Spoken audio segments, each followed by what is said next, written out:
नमस्कार मैत्रिणींनो, मी पूजा तुम्हा सर्वांचं स्वागत करते पूजा स्पेशल रेसिपीजमध्ये, जिथे तुम्हाला मिळतात झटपट, सोप्या आणि टेस्टी रेसिपीज. तर आज आपण बनवणार आहोत हॉटेल स्टाईल चविष्ट आणि झणझणीत भेंडी मसाला. भेंडीची भाजी अनेकांना आवडते, पण योग्य मसाल्यांसह बनवलेला भेंडी मसाला खाल्ल्यावर त्याची चव आणखीनच खुलून येते. मऊसर भेंडी, खमंग कांदा टोमॅटो मसाला आणि सुगंधी मसाल्यांचा परफेक्ट संगम असलेली ही भाजी पोळी, पराठा किंवा भातासोबत अप्रतिम लागते. चला तर मग अगदी सोप्या पद्धतीने हा स्वादिष्ट भेंडी मसाला बनवायला सुरुवात करूया. एकदा जर तुम्ही ही भाजी बनवलीत ना, तर घरातले सगळेच अगदी बोटं चाटत राहतील. तर इथे मी अर्धा किलो भेंडी घेतली.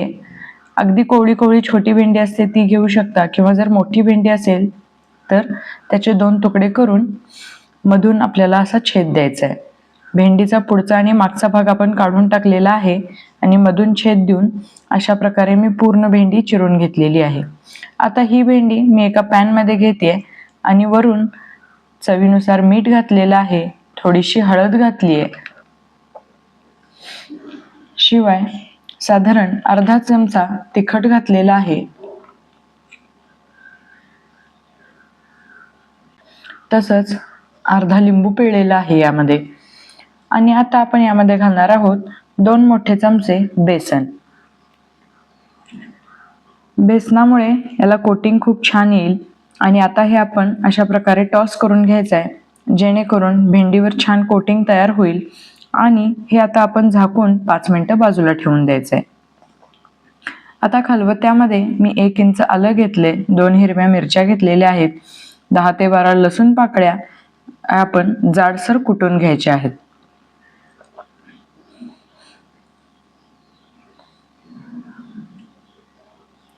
अशा प्रकारे इथे हे जाडसर वाटण तयार झालेलं आहे.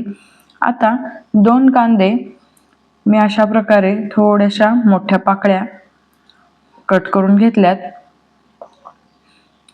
याच्यामुळे आपल्या भाजीची चव खूपच वाढेल.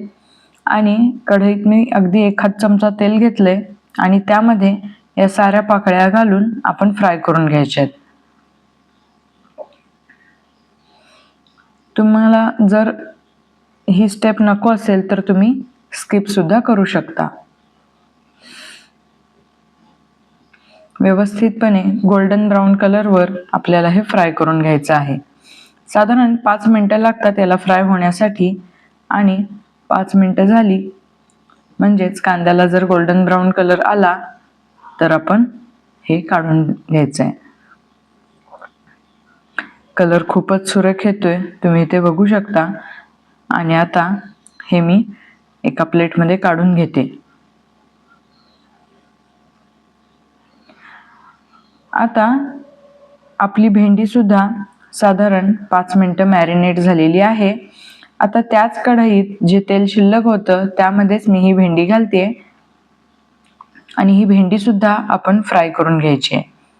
पण ही भेंडी जास्त वेळ फ्राय करायची नाहीये, फक्त याचं कच्चेपण गेलं पाहिजे इतपतच ही आपल्याला फ्राय करून घ्यायची आहे. साधारण 3 ते 4 मिनिटांमध्ये भेंडीचं कच्चेपण थोडं कमी होईल. आता भेंडी तर फ्राय झाली. आता एका दुसऱ्या कढईमध्ये मी पुन्हा थोडं तेल घेतले. तेल गरम झालं की त्यात जिरे आणि हिंग घातलेला आहे. तुम्ही हिंग पावडर सुद्धा वापरू शकता. आणि आता मी यामध्ये 2 बारीक चिरलेले कांदे घालते आणि हे आपण व्यवस्थित फ्राय करून घ्यायचे आहे. हे फ्राय झालं की यामध्ये आपण घालणार आहोत आलं, लसूण आणि मिरचीची पेस्ट. आणि ती सुद्धा आपण यामध्ये मिक्स करून फ्राय करायची आहे.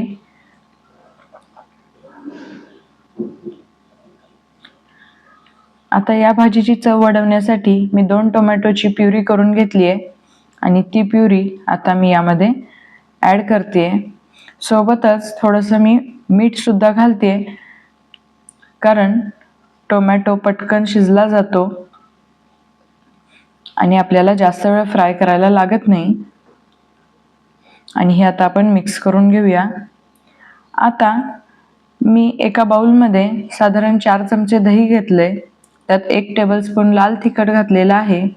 थोडीशी हळद घालायची आहे. त्याचसोबत 1 टीस्पून जिरेपूड आणि 2 टीस्पून धनेपूड घालायची आहे. थोडंसं काळं मीठ घातलेलं आहे आणि हे आपण व्यवस्थित मिक्स करून घेऊयात. आता इकडे आपला कांदा टोमॅटोचा मसाला फ्राय झालाय आणि त्यामध्ये हे मी दह्याचं मिश्रण घालते आणि हे आपण व्यवस्थितपणे मिक्स करून घ्यायचं आहे.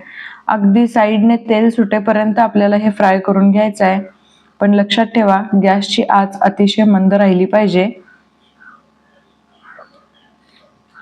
आता इथे साईडने तेल सुटले, मसाल्याचा वास सुद्धा खूप छान येतोय. तर आता यामध्ये मी फ्राय केलेली भेंडी घालते. भेंडी यामध्ये ऍड केल्यानंतर आपण व्यवस्थित मिक्स करून घ्यायचं आहे, जेणेकरून मसाला प्रत्येक भेंडीला लागेल. आता मी घातलाय 1 टेबलस्पून गरम मसाला आणि पुन्हा एकदा आपण याला मिक्स करून घेतोय.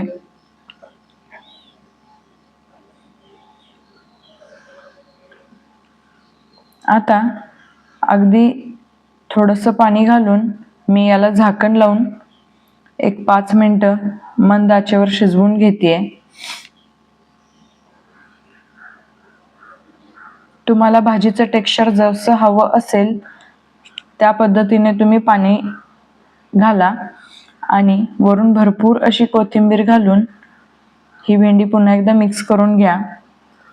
आणि सर्वात शेवटी आपण ज्या कांद्याच्या पाकळ्या फ्राय केल्या होत्या त्या यामध्ये घालून एकदा मिक्स करून घ्या.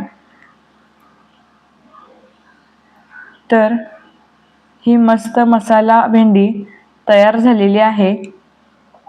तर मैत्रिणींनो, ही रेसिपी तुम्हाला कशी वाटली हे मला नक्की कमेंट करून कळवा. पुन्हा भेटू नवीन व्हिडिओ सोबत. तोपर्यंत बाय.